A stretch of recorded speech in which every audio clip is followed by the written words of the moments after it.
Sanji yang memilih memisahkan diri dari rombongan untuk mengurusi bisnis pentingnya, akhirnya masuk ke dalam jebakan Black Maria.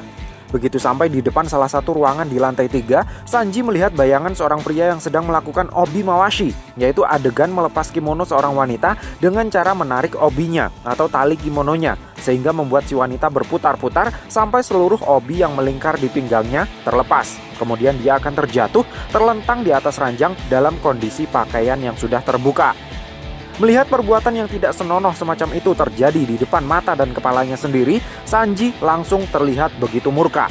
Mungkin Sanji tidak rela jika ada seorang wanita yang dilecehkan seperti itu di depan matanya. Atau mungkin Sanji tidak rela jika sampai ketinggalan momen-momen krusial ketika proses obi mawashi sudah mencapai klimaks dan pemandangan indah terpampang di dalam sana. Entahlah, hanya Sanji saja yang tahu isi asli yang ada di kepalanya. Makanya dengan begitu cerobohnya, Sanji langsung mendobrak paksa dinding ruangan tersebut. Namun sayang beribu sayang, begitu dinding yang dia tendang roboh, Sanji langsung nemplok di sebuah jaring laba-laba raksasa yang membuatnya tidak bisa bergerak sama sekali. Suara sepasang pria wanita yang sedang beradegan vulgar yang didengar oleh Sanji di ending manga One Piece chapter 996 kemarin ternyata adalah suara anak buahnya Black Maria. Mereka melakukan sebuah sandiwara untuk menjebak seseorang yang berjiwa pahlawan agar datang masuk ke perangkap mereka. And that's work. Sanji benar-benar terpancing dan terjebak. Begitu tubuhnya menempel di jaring laba-laba, kedua aktor dan aktrisnya Black Maria tersebut langsung menendang Sanji dan mengikat tubuhnya hingga dia tersungkur tak berdaya di lantai.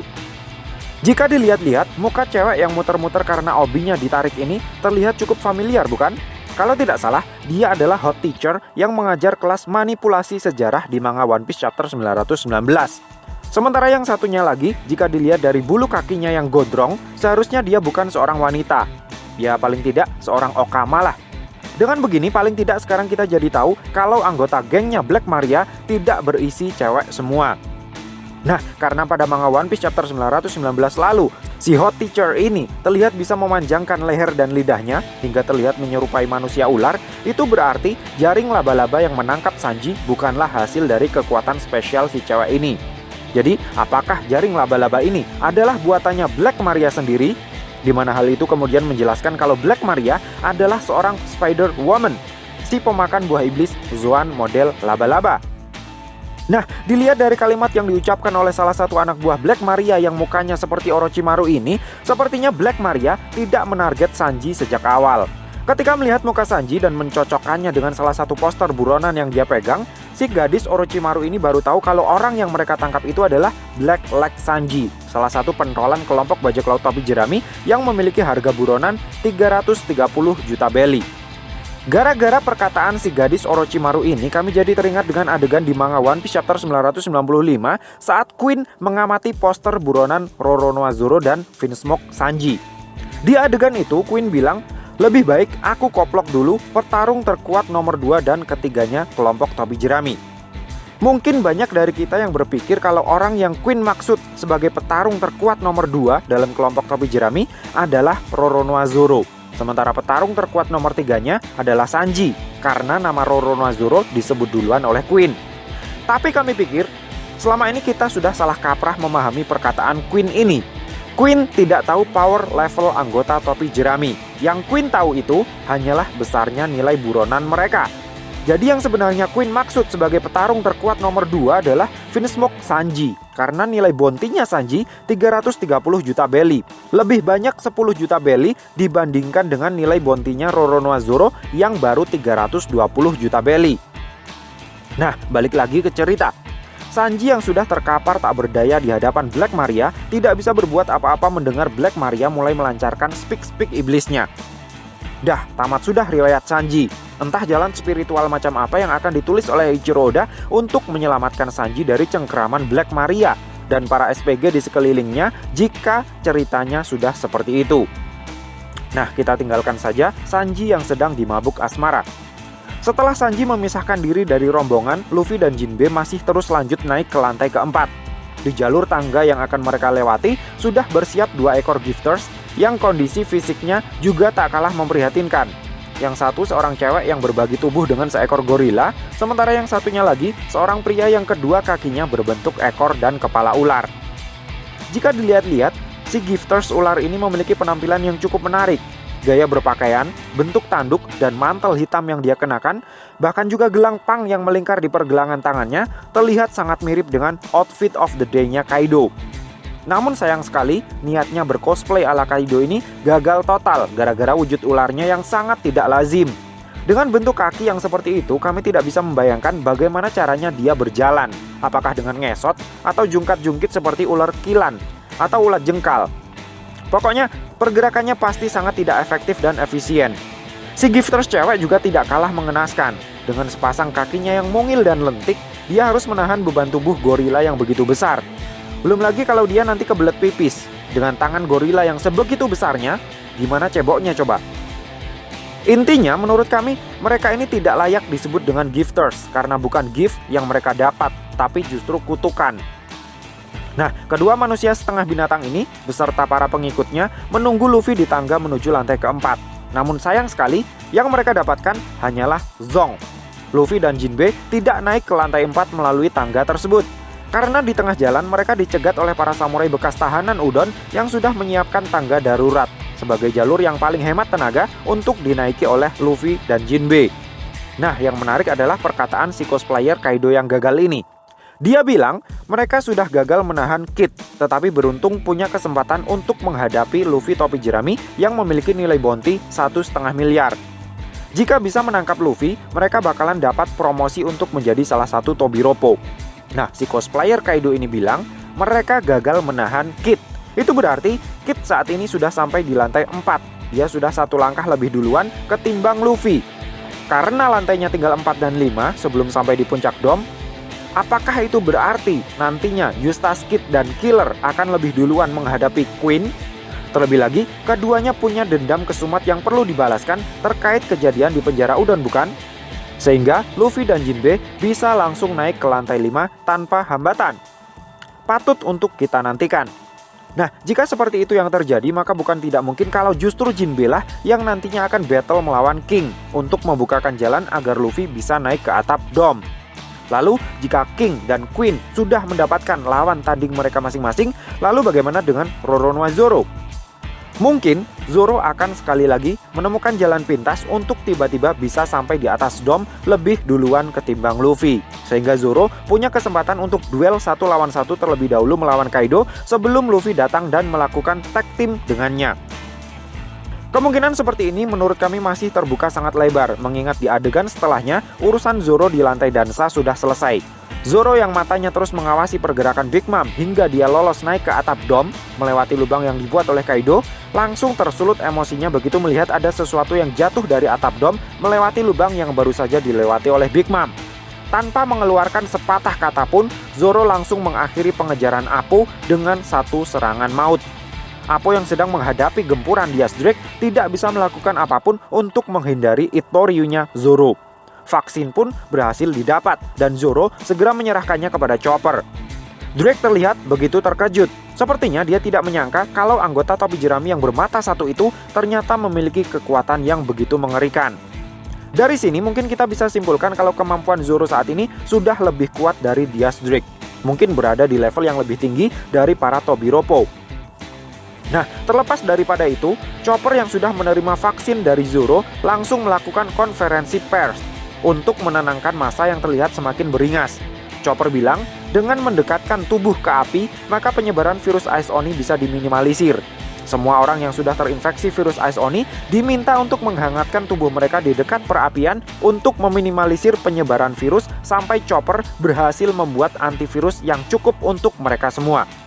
Chopper berjanji dia tidak akan pandang bulu, baik itu musuh ataupun kawan, semua yang terinfeksi virus Ice Oni akan dia berikan vaksinnya. Mungkin para pemimpin pemerintah kita yang ada di Jakarta sana perlu membaca manga One Piece chapter 997 ini agar bisa adil, tak pandang bulu seperti Chopper dalam menangani wabah virus Ice Oni ini. Nah, begitu mendengar pidatonya Chopper yang begitu bijak dan sana, Queen langsung merasa terusik.